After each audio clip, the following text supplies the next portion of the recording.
देख, अब तो भगवान ने भी इशारा कर दिया है कि असल में गोद भराई सास और बहू दोनों की है।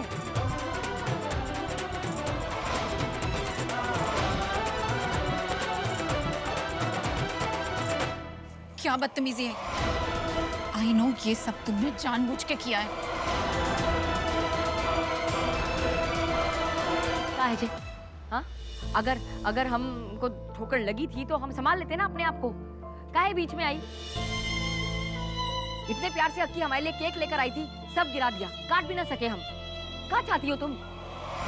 हमारी गोद भराई अच्छे से हो कि उसमें कलेश पैदा हो? आप ऐसा क्यों कह रही है? मैं ऐसा कुछ भी नहीं चाहती। मैं तो बस ट्रेडिशनल तरीके से आपकी गोद भराई करना चाह रही थी। बाकी आपकी मर्जी। जो चीज आपको खुशी दे उसमें मुझे क्यों प्रॉब्लम होगी? अच्छा, अगर तुम्हें कोनो समस्या नहीं है तो हर काम में अड़ंगा काहे डाल रही हो?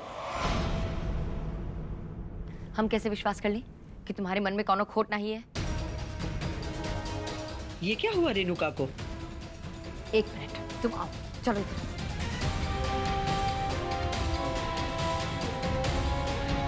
क्या करना चाहती हो? यहाँ बिठा के करना चाहती हो ना हमारी गोद भराई? ठीक है, करवा लेंगे, लेकिन उससे पहले तुम्हें वो सब कछू करके दिखाना होगा जो तुम हमारे साथ करना चाहती हो, ताकि हमें तसल्ली हो जाए कि कहीं कोनो किसी भी चीज में गड़बड़ी ना है। और ये झूला इसी में बिठाना चाहो ना तुम हमें गोद भराई के लिए? पहले खुद बैठ के दिखाओ, हम भी तसल्ली कर लें कि ये झूला मजबूत तो है ना, पता नहीं कहां से मंगाया है।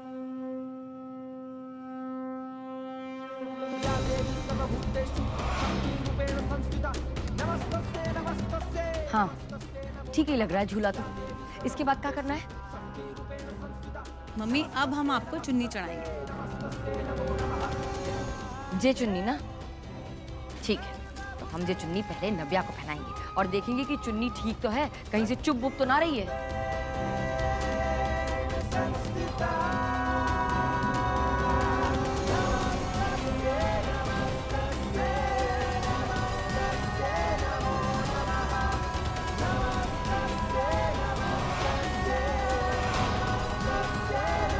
चलो चलो, अब लगे हम ताकि की रस्में भी पूरी कर ले।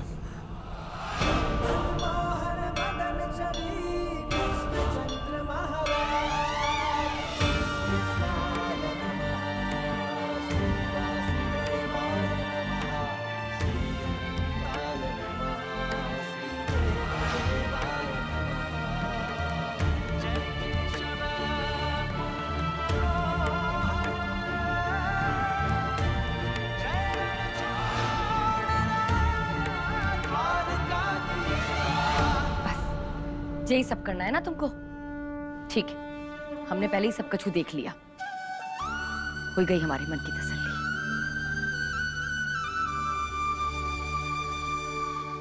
करो जो करना है अब तुम्हें।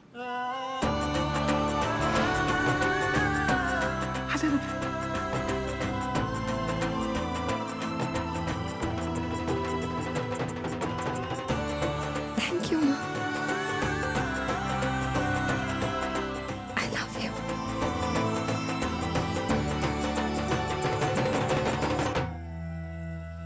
ਵਧਾਈਆਂ ਬੀਬੀ ਤੈਨੂੰ ਵਧਾਈਆਂ ਨੀ ਵਧਾਈਆਂ ਬੀਬੀ ਤੈਨੂੰ ਵਧਾਈਆਂ ਨੀ ਵਧਾਈਆਂ ਤੇਰੇ ਉਹਦੇ ਨੂੰ ਤੇਰੇ ਪੋਤ ਨੂੰ ਤੇਰੇ ਬਾਪ ਬੰਦੇ ਗੋਦ ਨੂੰ ਵਧਾਈਆਂ ये क्या कर रही है तुम्हारी माँ? Something is fishy. ਬੀਬੀ ਤੈਨੂੰ ਵਧਾਈਆਂ ਨੀ ਵਧਾਈਆਂ ਬੀਬੀ ਤੈਨੂੰ ਵਧਾਈਆਂ ਨੀ ਵਧਾਈਆਂ ਤੇਰੇ ਉਹਦੇ ਨੂੰ ਤੇਰੇ ਪੋਤ ਨੂੰ ਤੇਰੇ ਬਾਪ ਬੰਦੇ ਗੋਦ ਨੂੰ ਵਧਾਈਆਂ ਨੀ। आखिर नव्या की गोद भराई कर ही थी रेणुका ने।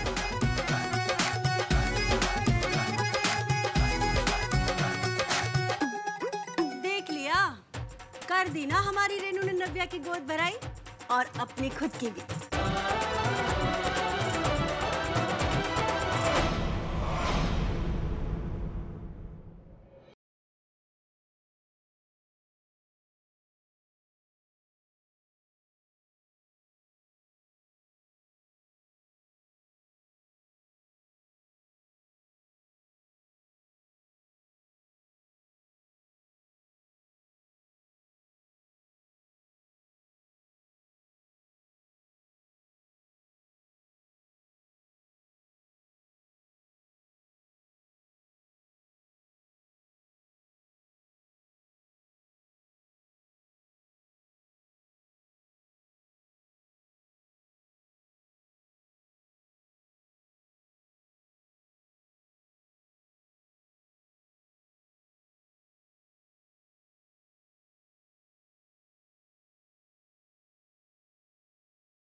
देख रहे हो तुम्हारी मॉम क्या गेम खेल रही है तुम्हारे साथ,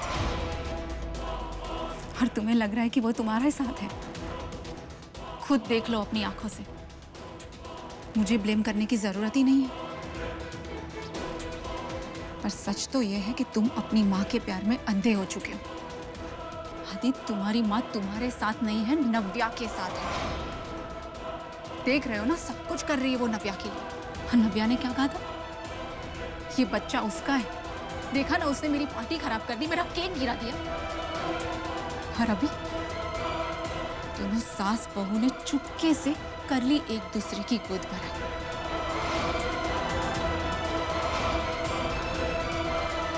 बंद करो ये तमाशा।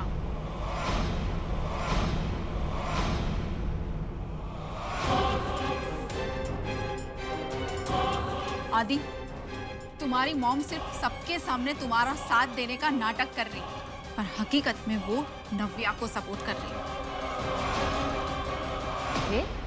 ऐसा काहे बोल रही हो अक्की? कहाँ हो गया आदि इसको? हो प्लीज, मैं आपके बेटे की तरह डम नहीं हूँ, सो मेरे सामने ये नाटक मत कीजिए। तमीज से बात करो माँ से, सुना तुमने? शट अप नव्या।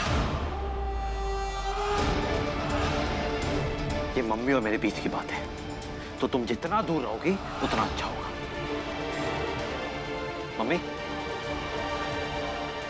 अगर सचमुच आप अक्की के साथ हैं तो आपको प्रूव करना पड़ेगा। आपको साबित करना पड़ेगा कि आप इस नव्या के साथ नहीं हैं।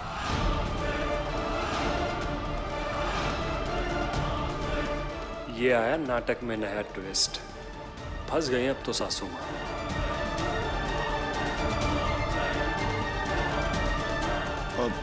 Hello sir, I am sorry sir, मुझे पता नहीं था कि ये सब हो रहा है सर। मैं बाद में आता हूँ। अरे नहीं नहीं नहीं वकील साहब, आप गलत टाइम पे नहीं आए, बिल्कुल सही टाइम पे आइए आप। अशरफ, सबको खाना खिलाओ ना। आलोक जी, प्रीति, जरा थोड़ी मदद कर दो आप। आइए सब लोग, पहले खाना खा लीजिए आप। आइए आइए, हाथ जोड़ के विनती है, प्रसाद और भोजन ग्रहण करके जाइएगा। खाना खा लीजिए सब। काउंसलिंग? हमें काउंसलिंग की क्या जरूरत है? हे बंसी वाले, काश इस काउंसलिंग के जरिए ही आदि को जे एहसास हो जाए कि वो कितनी अच्छी पत्नी को खो रहा है। वकील साहब, जे काउंसलिंग वही होवे ना जहाँ पति पत्नी आमने सामने बैठ के अपने तलाक के कारण के बारे में बात करे हैं? जी मैम। हाँ, तो अब कानूनी कार्रवाई तो करनी पड़ेगी ना आदि। वाह है ना, क्या पैंतरा निकाला है अपनी बात मनवाने का, वो भी 10 दिन के अंदर। आपको लॉयर किसने बना दिया? काउंसलिंग की जरूरत तब होती है जब हस्बैंड वाइफ में से कोई एक डिवोर्स के लिए रेडी ना हो, पर इस केस में तो ऐसा कुछ है ही नहीं, सो काउंसलिंग का सवाल ही पैदा नहीं होता। देखिए, मैं आप दोनों से एक बार फिर से ये कंफर्म करना चाहता हूँ कि आप दोनों ये जो तलाक ले रहे हैं वो किसी के दबाव में ले रहे हैं या फिर अपनी अपनी मर्जी से?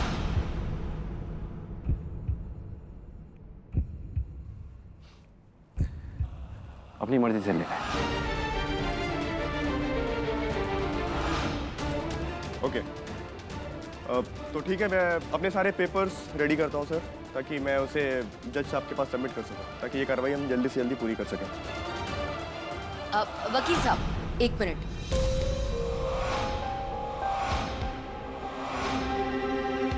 ये केस ना थोड़ा अलग है। यहाँ पे केवल पति पत्नी को अपनी शादी और तलाक के बारे में ना सोचना है, पर यहाँ पे बात एक बच्चे की भी है, और इसके लिए ये जानना बहुत जरूरी है कि इनके तलाक के बाद ये बच्चा कहाँ और किसके पास रहेगा। देखिए मैम, अगर बच्चा छोटा है तो उसकी रिस्पॉन्सिबिलिटी और उसकी कस्टडी माँ को ही जाती है।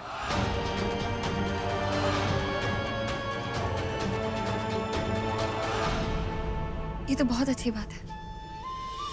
तो बस आप जल्दी से इस डिवोर्स की प्रोसीडिंग्स खत्म कीजिए, ताकि डिवोर्स के बाद कोई कंफ्यूजन या कॉम्प्लिकेशन ना हो। और मैं लिख कर देने को भी रेडी हूँ कि डिवोर्स के बाद इस बच्चे की पूरी रिस्पॉन्सिबिलिटी मेरी होगी, है ना पापा?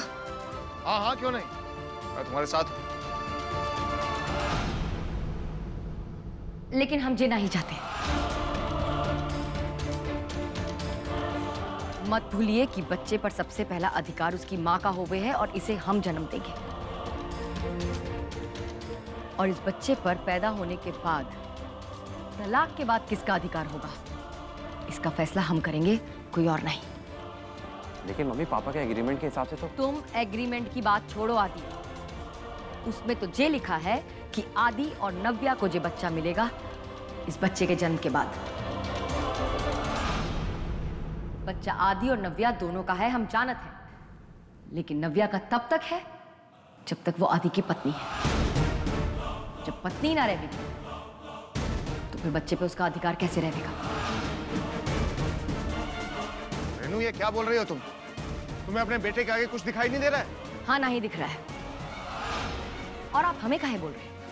ये एग्रीमेंट तो आप ही ने साइन किया था ना अपने बेटे के साथ। आप ही ने उसमें लिखा है ना कि बच्चा आदि और नव्या को मिलेगा, लेकिन तब जब नव्या आदि की पत्नी होगी। तो जब तलाक हो जाएगा तो बच्चे पर इसका अधिकार कैसे होगा? एक मिनट। लेकिन अगर आपका बेटा अकेला रहेगा तो फिर उस बच्चे की रिस्पॉन्सिबिलिटी कौन संभालेगा? किसने कहा हमारा बेटा अकेला रहेगा?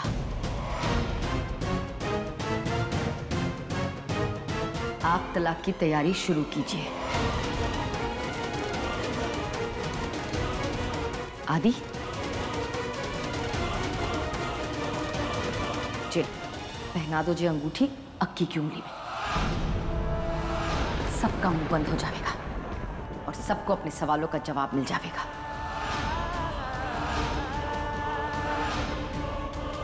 बहुत सौदेबाजी हुई गई इस बच्चे को लेकर इस घर में।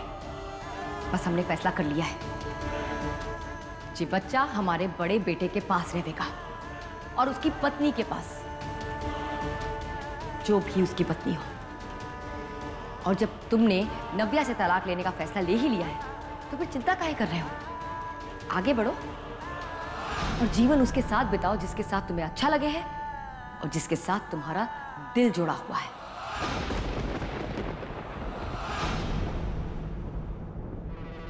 मैंने तो सोचा ही नहीं था कि मेरा काम इतनी आसानी से हो जाएगा। बस अब ये अक्की मान जाए। जी मम्मी।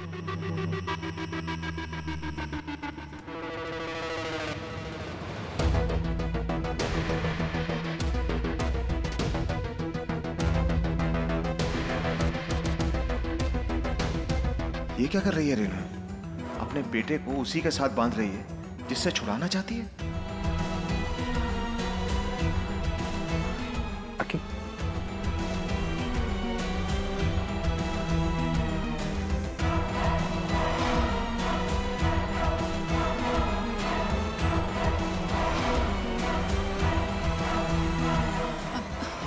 एंगेजमेंट उसकी क्या जरूरत है?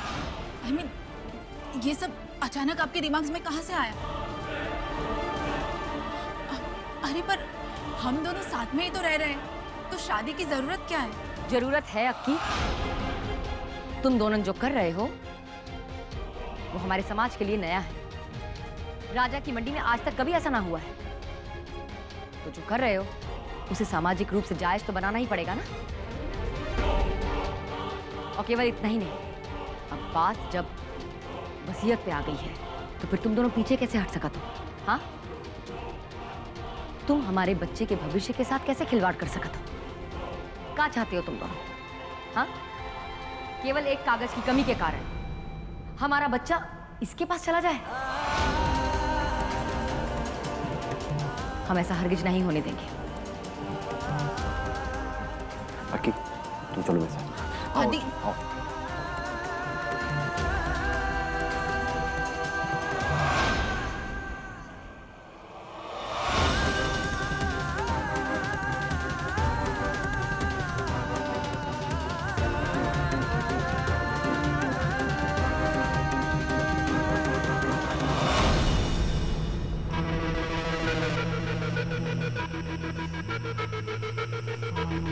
मम्मी, सब क्लियर है। तुमने ना गंधारी को भी पीछे छोड़ दिया पुत्र मोह में। सच कह रहा हूं मैं रेनू, और जिस राह पर तुम निकल गई हो ना, ये तुम्हें बर्बादी की तरफ लेकर जाएगा।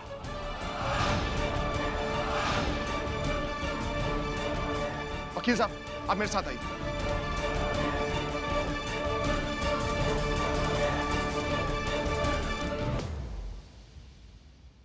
जाने दो इन दोनों को। ये दोनों का सोचते हैं हमें इससे कौनो फर्क नहीं पड़ता है। हमें केवल तुम दोनों से फर्क पड़ता है। तुम दोनों चाहते हो ना एक दूसरे को, साथ रहते हो, साथ काम करते हो, तो बस कर लो शादी। और तुम चिंता बिल्कुल नहीं करो, खूब धूमधाम से करेंगे हम तुम दोनों की सगाई। पूरे आगरा को पता चल जाएगा कि आदित्य तिवारी और अक्की भारद्वाज की सगाई हुई रही है। मम्मी एक काम कीजिए, रिंग आप ही रखिए, मैं अक्की के लिए उसकी पसंद की रिंग लेके आऊंगा। चलो चलो अक्की, अब तो इस बात पे अपने पापा से बात करवाई दो। पापा? पापा क्यों? ये तुम भी कमाल कर रहे हो। अब तुम दोनों की सगाई होगी, शादी होगी, समधी बनने जा रहे हैं हम, तो उनसे बात तो करनी पड़ेगी ना। देखो, हम नहीं चाहते कि बाद में तुम्हारे पापा को कौनो समस्या हो। शादी ब्याह का मामला है, इसलिए अभी से बात कर लेना चाहते हैं। चलो लाओ, समधी जी का नंबर दो हमें। क्या नाम है तुम्हारे पापा का? हकी बोलो। कोई बात नहीं मम्मी, इनके पापा का नाम महेंद्र भारद्वाज है। हाँ तो लगाओ महेंद्र भाई साहब को फोन, हम बात कर लेते हैं। या तुम छोड़ो, हम खुद ही फोन लगा लेते हैं। लाओ नंबर दो हमको। रेनू जी, वो क्या है ना कि अभी अभी पापा को 5 करोड़ का लॉस हुआ है, सो अभी वो बहुत टेंशन में होंगे और मुझसे भी वो नाराज है, तो ये सही वक्त नहीं है उनको कॉल करने का। बाद में करवाती हूँ।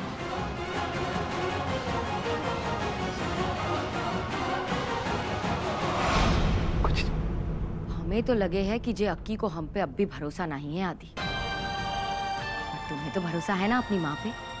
हम हमेशा तुम्हारा भला ही चाहेंगे।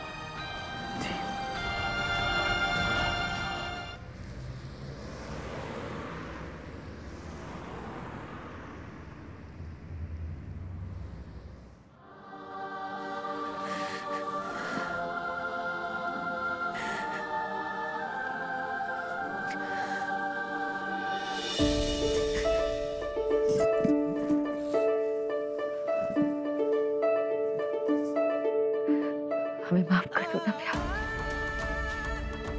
हम जानते तुम्हें हमारी बातों से बहुत दुख पहुंचा है।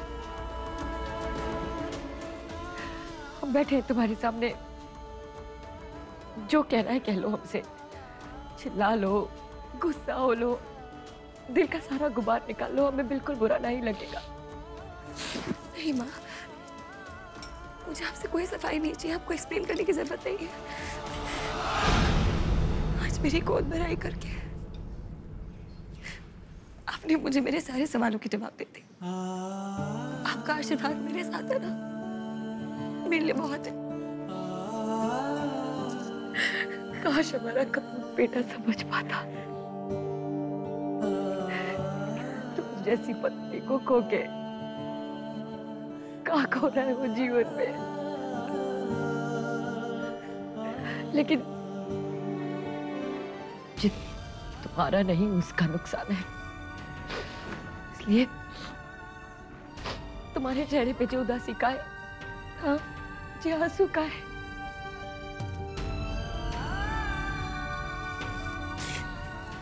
क्या करूं माँ, तो इंसान ही ना, सारे रिश्ते तोड़ दिए उससे, पर जब उसकी शादी की बात हुई तो अंदर पता नहीं कुछ टूटा सा महसूस हुआ मुझे। हमें सच में माफ कर दो नव्या। आप क्यों माफी मांग रही है माँ? क्योंकि जितनी बार आदि तुम्हारे साथ गलत बर्ताव करे, तुम्हारा दिल तोड़े, उतनी बार कलंक हमारी परवरिश पे लगे नव्या। नहीं माँ, बहुत अच्छी बात।